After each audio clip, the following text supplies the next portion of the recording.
Madame, mademoiselle, monsieur, bonsoir et bienvenue dans notre magazine Il était une fois. Merci d'être avec nous. Ce soir, Il était une fois, la campagne Stop Pauvreté d'ATD Carmonde. Et pour en parler, je suis heureux d'accueillir deux invités. Monique Couillard, Camille Demonge, bonsoir. Merci d'avoir accepté notre invitation. Alors, vous êtes toutes deux volontaires permanentes à ATD Carmonde. Alors peut-être la première question, elle est toute simple et personnelle. Comment est-ce que vous avez connu ce mouvement ATD Carmonde, Monique? Mais en fait, j'étais encore très jeune à l'époque, étudiante, et j'étais révoltée par tout ce qui était injustice. Et donc, je cherchais un peu différentes associations. Puis, je suis tombée un peu par hasard sur des informations sur ATD Carmonde. J'ai été voir. Et puis là, alors qu'on me disait tout le temps, non, ta révolte, c'est parce que tu es jeune, ça te passera quand tu seras adulte. Et à ATD Carmonde, j'ai rencontré des adultes qui avaient 30, 40 ans. Et qui n'acceptaient toujours pas l'inacceptable, qui se battaient, qui se bougeaient. Et donc, je me suis dit, avec ces gens-là, je peux devenir adulte, je peux garder cette révolte et en faire quelque chose de constructif. C'est en quelle année que vous avez découvert alors ATD Carmonde? En 1971. Et depuis 1971, vous êtes impliqué dans ce mouvement? De manière différente, mais voilà, parce que la vie bouge. Donc, mon implication a varié avec les circonstances de la vie. Mais c'est une continuité, oui. Et vous, Camille? Moi, j'ai connu ATD dans un camp de jeunes près de Spa, il y a 6-7 ans. Et je pensais que j'y allais pour donner un coup de main, pour aider comme bénévole, mais en fait, j'y allais comme n'importe qui, comme participante. Et j'ai été marquée par les échanges qu'on a eus entre jeunes qui viennent de milieux pauvres et d'autres jeunes qui viennent de différents milieux, et à quel point on a pu vraiment partager qui on était vraiment et réfléchir ensemble sur des questions de société avec chacun notre savoir différent et de là où on était. 2017 est un peu une année anniversaire pour vous. Quels sont ces anniversaires? Alors il est triple, hein, donc pour le plus récent, c'est 30 ans du lancement de la Journée mondiale du refus de la misère, qui était reconnue par l'ONU. Donc à la suite d'un événement qui avait rassemblé 100 000 personnes au Trocadéro, pas uniquement des membres d'ATD Carmonde, mais des gens justement de différentes associations et qui se reconnaissaient comme défenseurs des droits de l'homme. Et puis il y a les 60 ans de la naissance de l'association qui est devenue ATD Carmonde et les 100 ans de la naissance du fondateur d'ATD Carmonde, Joseph Rezinski. Cette campagne, cette année, donc Stop Pauvreté, en quoi va-t-elle consister, Camille Demonge? Voilà, notre message, c'est de dire que la pauvreté et la misère, c'est une violence, que ça enferme vraiment des gens dans le silence, ça met des gens de côté qui ne peuvent pas s'exprimer et qu'on ne peut pas accepter ça, qu'on doit la refuser parce que ce n'est pas une fatalité. Nous, à ATD, on est vraiment convaincus que la pauvreté, elle est produite par des hommes, que ce n'est pas quelque chose de naturel et qu'on a les moyens de l'éradiquer. Et voilà, c'est pas simple, il faut se bouger. Et donc c'est ça qu'on a envie de dire comme message, chacun là où il est, avec ses forces, qui puisse se mobiliser et que si quelqu'un n'est pas là, une force manquera. Et donc on invite à une large mobilisation au niveau international, puisque le mouvement est international, donc c'est vraiment un peu partout dans le monde. Et alors concrètement, donc on a des actions tout au long de l'année, des ateliers où on invite des personnes qui vivent la pauvreté et d'autres citoyens à nous rejoindre pour agir ensemble. Et alors le point d'orgue de la campagne en Belgique, c'est le 17 octobre. C'est une soirée à Bruxelles, à la salle Saint-Michel, où ce sera l'occasion de célébrer la 30e journée du refus de la misère et de célébrer aussi toutes les résistances des personnes qui vivent la pauvreté et qui seuls ou avec leur famille, tous les jours se battent pour se battre contre la pauvreté. C'est aussi les résistances des mouvements comme ATD, mais comme plein d'autres groupes qui se mettent ensemble pour se battre contre la pauvreté.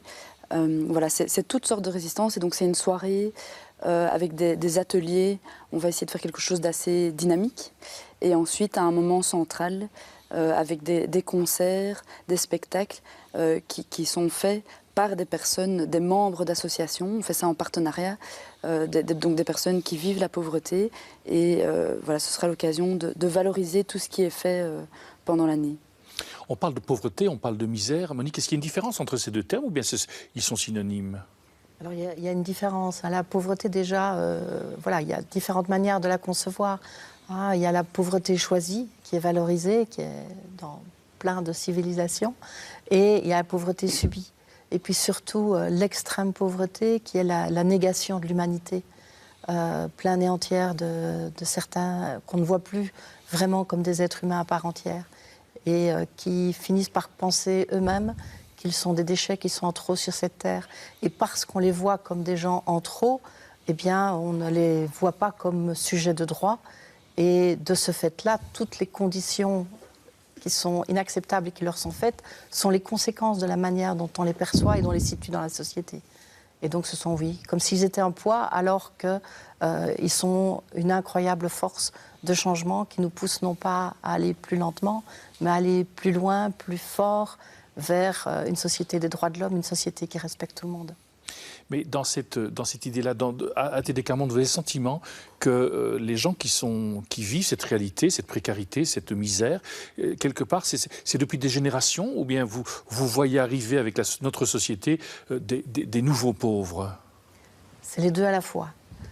C'est à la fois des personnes qui, oui, dont les histoires familiales, quand on peut les retrouver, c'est un travail qu'on a parfois pu faire sur plusieurs générations, ont une histoire de misère, d'exclusion, d'abandon. Mais c'est aussi, je dirais, une population dont le nombre croît avec une société qui durcit les conditions d'accès, qui est de plus en plus exigeante et qui abandonne les plus faibles. Et cela, on le trouve dans toutes les sociétés, ou presque, en tout cas celles qu'on connaît. C'est voilà, ceux qui sont abandonnés parce qu'ils n'arrivent pas à répondre aux exigences, parce qu'on leur en a pas donné les moyens, et qui sont rendus coupables de leur difficulté à répondre à ces exigences-là. Alors comment rendre justement la dignité à ces personnes, Camille? Mais donc à ATD, on crée des conditions pour permettre à ces personnes de s'exprimer. Il y en a certains qui sont cassés, qui n'ont plus confiance en eux, et donc ça prend parfois des années pour que ces personnes osent parler, puissent se dire moi en fait j'ai des choses à dire et j'ai des choses à apprendre aux autres. Maintenant je dirais à l'extérieur d'ATD, on invite tous ceux qui le peuvent à réduire le fossé, parce qu'on pense qu'il y a vraiment un fossé entre des personnes qui vivent l'extrême pauvreté et d'autres gens qui du coup ne les rencontrent pas et pensent parfois que c'est des personnes qui sont traitées différemment mais qui n'en souffrent pas parce que c'est autre chose, c'est des êtres humains différents. Donc d'inviter vraiment les gens à aller au-delà des préjugés qu'on entend beaucoup, et via des associations, des mouvements, de pouvoir vraiment se rencontrer entre personnes de milieux différents. C'est quelque chose de très fort qu'on vit à ATD. Dernière question pour vous, Monique. Est-ce que vous avez le sentiment qu'un jour la pauvreté se vaincra? Mais sinon, je ne serais pas là. Donc oui, mais c'est pas pour rien qu'on est en mouvement. Parce que je pense que c'est même pas tout de suite, c'est un long processus, parce qu'il s'agit fondamentalement de changer les mentalités. C'est un changement de société. Et donc, voilà, pour ça qu'il faut qu'on unisse les forces, parce que ce qu'on ne sait pas faire ici aujourd'hui, d'autres le feront ailleurs et plus tard. Peut-être, merci. Peut-être nous rappeler la date importante, le point d'orgue de votre... Le 17 octobre. Mardi 17 octobre, à Bruxelles, à la salle Saint-Michel, et bienvenue à tout le monde. Merci en tout cas à toutes les deux de nous avoir présenté brièvement la campagne Stop Pauvreté. Nous arrivons déjà au terme de notre magazine. Merci d'être resté avec nous. Au nom de toute l'équipe qui l'a préparé, il ne me reste qu'à vous souhaiter une excellente soirée. Je vous dis à très bientôt.